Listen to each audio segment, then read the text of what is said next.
rezeki ya. Yang jelas tatkala orang mengetahui ini, bisa jadi dia punya budak, terjadi gerhana, segera dia merdekakan. Kemudian tentunya kita memerdekakan budak ini ada sebabnya kenapa kita merdekain dia. Maka tentang sebab-sebab memerdekakan budak ini bisa terjadi beberapa ya. Yang pertama, budak itu bisa merdeka ya, bahasan kita budak itu bisa merdeka itu bagaimana? Ya, karena kita lagi membahas Kitabul Itqi, masalah memerdekakan budak. Nah, budak itu bisa merdeka bagaimana caranya? Ada beberapa. Yang pertama, budak itu jadi merdeka kalau dimerdekakan oleh tuannya. Jadi tuannya ini niat dapat pahala, ridho dia, kemudian dimerdekakan budak itu. Dia baca ada hadis-hadis tentang keutamaan memerdekakan budak, dia baca di Quran, jangan sampai pelit-pelit kita memerdekakan budak, akhirnya dimerdekakan, maka budak itu menjadi merdeka. Ini sebab pertama, budak itu menjadi merdeka kalau dimerdekakan oleh tuannya. Kemudian yang kedua, budak itu bisa jadi merdeka kalau dia dapat budak, ternyata budaknya ini mahramnya. Ya, ketika mungkin nggak budak mahramnya, mungkin contoh apa? Ada keluarga yang udah masuk Islam, tinggalnya di Madinah, ya kan? Kemudian ada panggilan perang Badar, panggilan perang Uhud. Orang-orang kafir di Mekah siap-siap perang tuh. Ada budak ternyata bagian dari keluarganya. Contoh waktu perang Badar, Umar bilangnya apa? Dipenggal mereka ya. Cari keluarga saya yang menggal saya, kan gitu. Cari keluarga Abu Bakar yang menggal Abu Bakar. Cari keluarga Ali yang menggal. Kan seperti itu bahasa Umar. Berarti ini mungkin budak itu mahramnya, mungkin.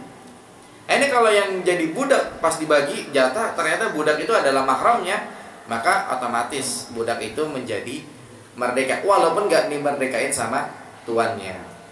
Ini berdasarkan hadis Samurah bin Jundab. Dari Nabi SAW beliau bersabda, "Man malaka dharahim muharramin fahuwa hurrun." Siapa yang punya budak, ternyata budaknya itu adalah keluarganya, keluarga yang haram dinikahi, maka otomatis itu budak langsung jadi merdeka. Ya, karena mungkin gak orang punya budak keluarga yang haram dinikahi, budaknya perempuan, mungkin gak? Iya, karena sebagaimana pembahasan kita sebelumnya tentang rampasan perang. Rampasan perang ini ada laki-laki, ada perempuan, ada anak-anak, kan seperti itu. Nah, kalau misalkannya budak ini rampasan perang ini pas dibagi ternyata perempuan, kemudian ada hubungan mahram, maka otomatis itu budak tersebut langsung merdeka. Kemudian yang ketiga, kemerdekaan budak ini bisa total merdeka dengan proses. Prosesnya apa sih? Misalkannya ada seorang budak punya 2 tuan. Ya, seorang budak punya 2 tuan. Mungkin insya Allah ya, ada seorang budak memiliki 2 tuan. Mungkin ini. Yang satu sudah memerdekakan. Artinya budak ini harganya misalkannya 100 juta. Atau budak ini harganya misalnya 2 miliar. Pemiliknya ada 2 orang. Berarti satu orang ini kan memiliki 1 miliar dari bagian budak ini, gitu kan. Nah, yang satunya ini memerdekakan. Kemudian dia punya dia punya dana juga untuk menebus dari, maksudnya orang yang memerdekakan ini. Dia kan punya jatah 1 miliar. Dia megang juga 1 miliar, dia bayar ke temannya.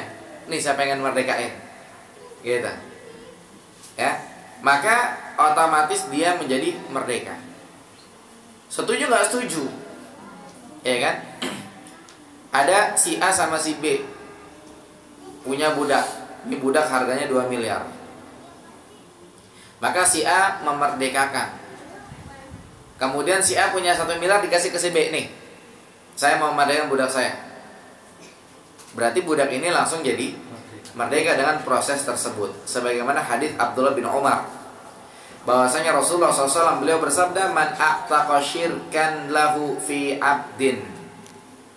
Barang siapa yang dia memerdekakan jatah budaknya pada seseorang nih, dia punya jatah budak 1 miliar dimerdekakan sama dia. Fakana lahu malun yablughu thamanal abdi. Kemudian dia punya duit yang seharga dengan budak itu. Qawwimal abdu alaihi qimata adlin. Maka sisanya itu ditaksir. Kalau tadi kan kita taksir 2 miliar berarti 1 miliar ya. Fa'atta syuraka'ahu isasahum. Kemudian dikasih ke temannya tadi 1 miliar. Yang 1 miliar dia udah dimerdekain, dia punya 1 miliar yang lain dikasih ke temannya. Wa ataqa alaihil abdu. Kemudian dia memerdekakan budaknya. Wa illa faqat ataqa minhu ma ataqa.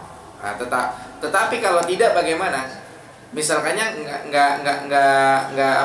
nggak kejadian seperti itu. Yang memerdekakan cuma 1 orang doang, si A doang. Wa illa faqat ataqa minhu ma ataqa. Maka budak itu menjadi merdeka sesuai dengan kadarnya saja. Berarti dia milik 2 orang, yang setengah sudah dimerdekain, tinggal yang setengah lagi belum. Maka dia kerja dengan yang setengah tadi, menjadi budak yang setengah tadi disesuaikan kadarnya, tidak full.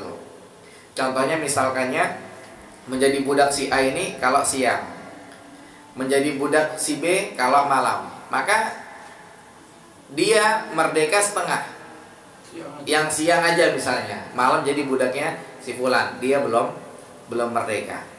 Maka di sini seorang budak bisa menjadi merdeka kalau dia mengalami proses ini.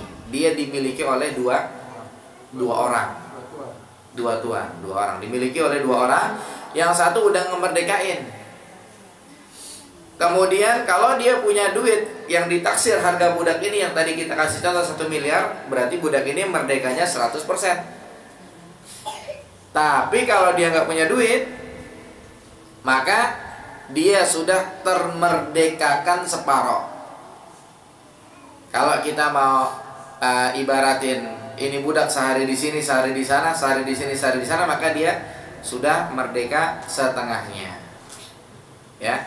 Kalau orang yang memerdekakan itu tidak punya dana untuk memerdekakan secara keseluruhan, maka merdekalah si budak itu sesuai dengan kadar yang telah dimerdekakan oleh orang itu, dan ia wajib berusaha keras bekerja mengumpulkan dana untuk menebus sebagiannya lagi kepada tuannya. Jadi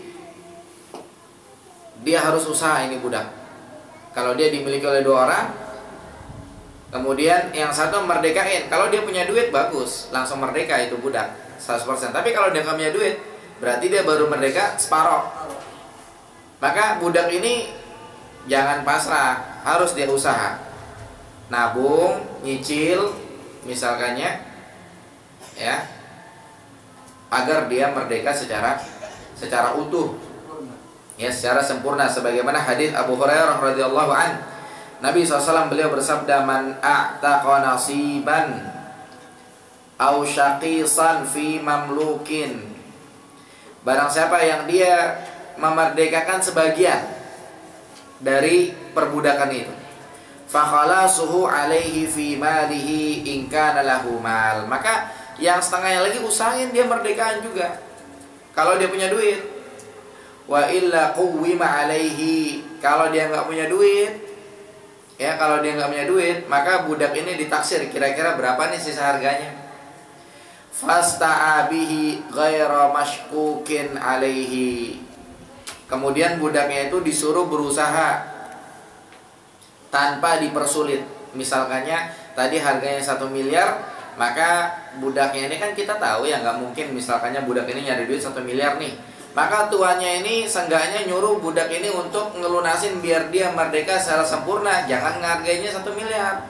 Ya udahlah 1 juta cari. Ya. Gitu. Kalau misalkannya dapat berarti kamu merdeka. Ya, gitu. Nah, tidak memberatkan. Paham insyaallah ya. Jadi di sini kalau kita bertanya bagaimana proses budak itu bisa menjadi merdeka. Proses yang pertama, budak bisa menjadi merdeka kalau dimerdekakan oleh tuannya. Proses yang kedua, budak itu jadi merdeka kalau dia ternyata mahramnya. Proses yang ketiga, budak itu jadi merdeka kalau dia dimiliki sama 2 orang. Yang satu memerdekakan dia. Pokoknya jatah saya, kamu merdeka aja. Ini saya masih ada duit sisa nih, masih ada duit lebih. Setengahnya lagi kan sekian gitu kan, dibayar sama temennya. Udah nih, budak kita merdekain. Kalau dia punya duit lebih. Tapi kalau dia nggak punya duit, maka budak ini wajib berusaha ngebayar setengahnya lagi biar dia merdeka. Dan dia usaha keras tanpa diberatin. Contoh kalau misalkannya harga normalnya sisanya lagi ya tadi kalau kita bilang 1M 100 juta atau berapa gitu kan, kita suruh dia udah 1 juta 2 juta misalnya. Kemudian setelah dia bayar maka dia merdeka secara sempurna. Lah Ustadz sayang lah 1 miliar masa jadi 1 juta. Ingat tadi ada motivasi di Quran ya, jangan sayang-sayang sama gituan. Udah yang penting kelihatan budak ini memang dia baik, berusaha dan maka merdeka. Nah,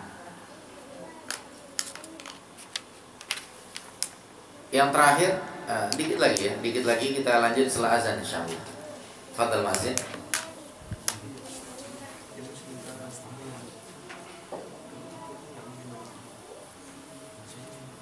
Bismillah. Kita lanjutkan 2 lagi. Poin ke-6 dan poin ke-7.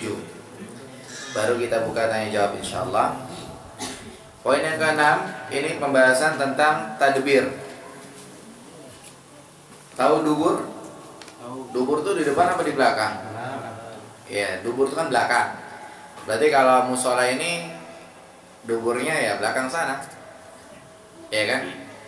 Nah, tadbir maksudnya memerdekain budak belakang nunggu tuannya mati. Tadbir ini upaya memerdekakan budak tapi belakangan nunggu yang punya itu mati. Misalnya ada orang punya budak, dia bilang, "Tak, kalau saya mati, kamu merdeka." Ini namanya tadbir. Ya.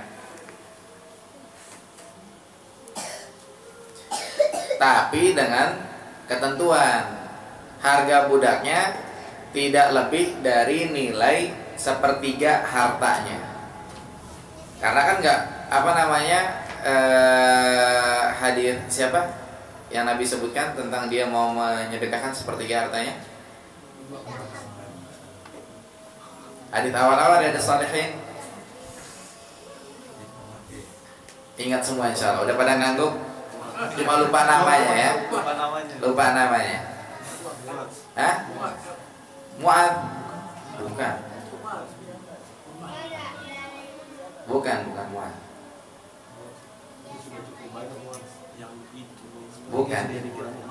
Bukan Mu'ad. Apa istilahnya kalau kita lagi ngaji nih ya, kemudian kita salah gitu, kayaknya berasa gitu ya. Ini dengar nama Mu'ad kayaknya nggak pas gitu. Bukan Mu'ad. Ya, akhirnya dia punya anak banyak gitu kan. Awalnya punya anak 1 perempuan, akhirnya punya anak banyak. Dibuka nanti kita berada salihin insyaallah. Anas. Hah? Anas budaknya? Bukan Anas yang itu. Mu'ad ini sudah cukup banyak, sama 3 sudah cukup banyak. Lah, bukan Mu'ad. Lah, bukan Mu'ad. Iya, hadisnya itu benar, cuma namanya bukan. Ceritanya benar itu. Kita buka biar nggak pada penasaran. Ceritanya benar, cuma kayaknya namanya.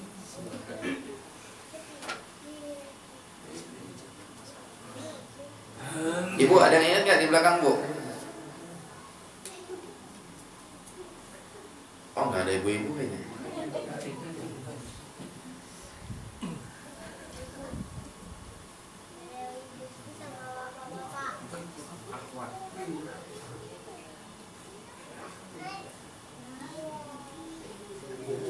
Gimana? Sudah ada yang ingat?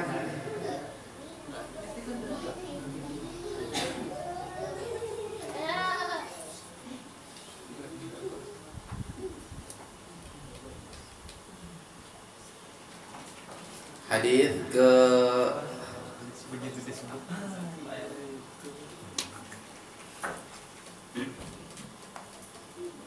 hadis tentang niat itu ya. Orang nungguin.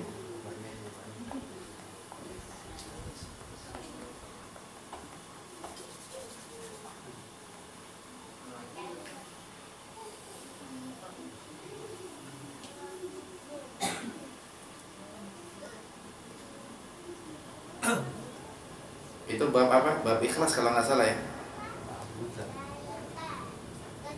Bukan abutan.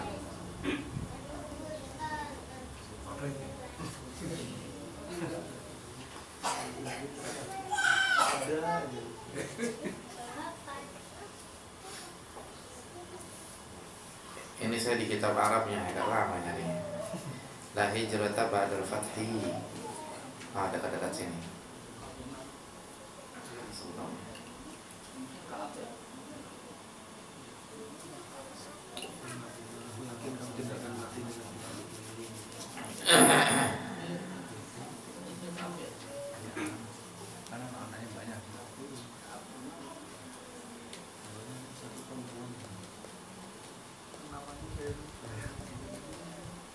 Sambil bantu sebut, ada yang ingat? Sudah ada yang ingat?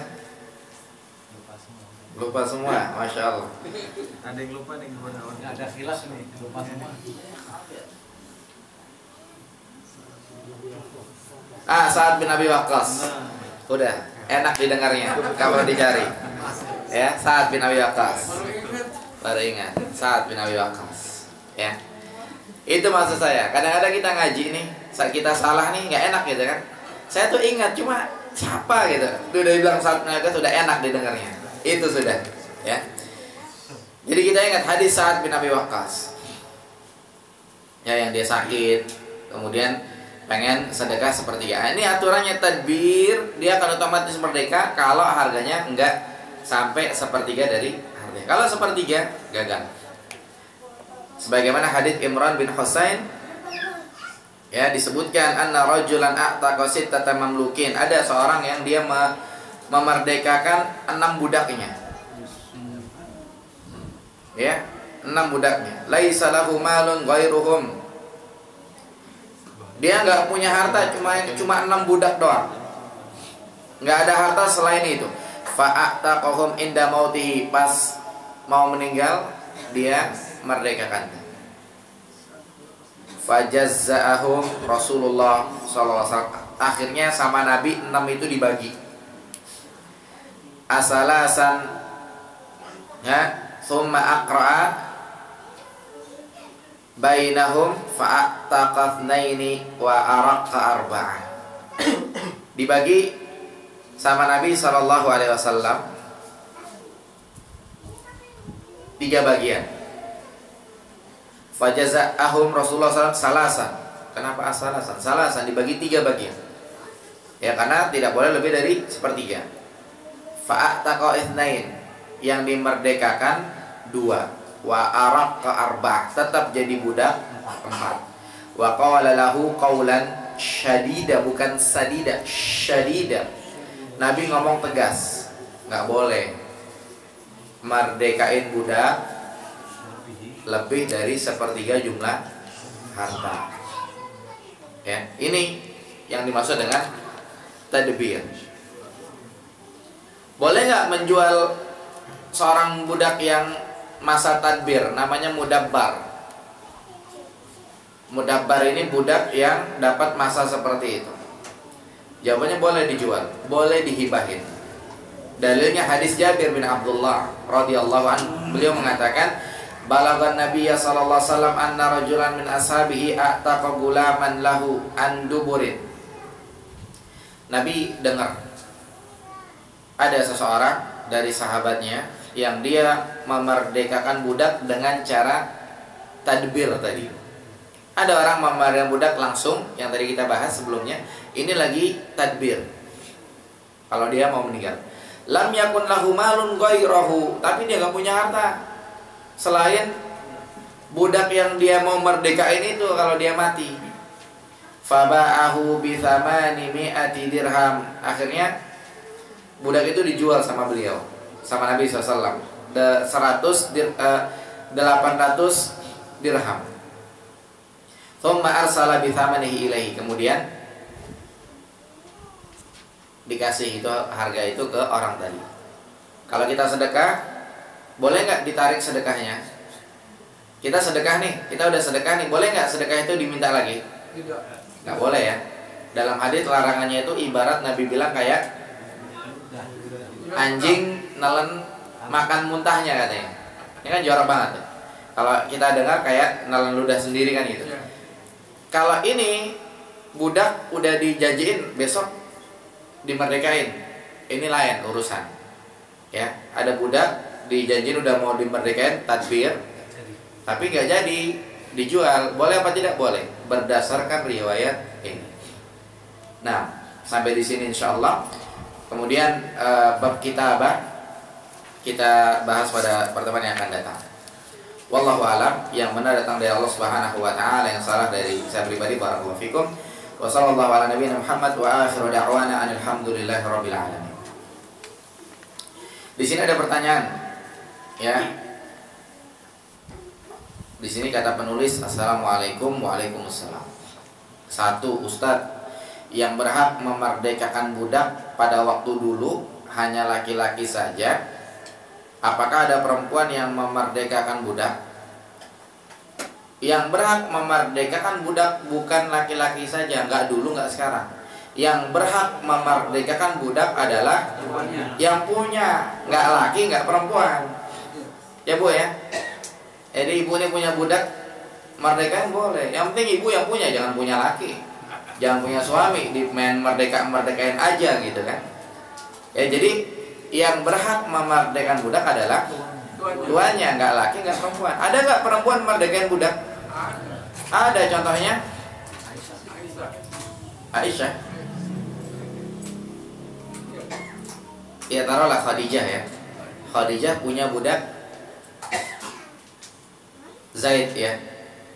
Sama Khadijah sih nggak dimerdekain, cuma dikasih ke Nabi SAW. Buktinya ada tuh. Khadijah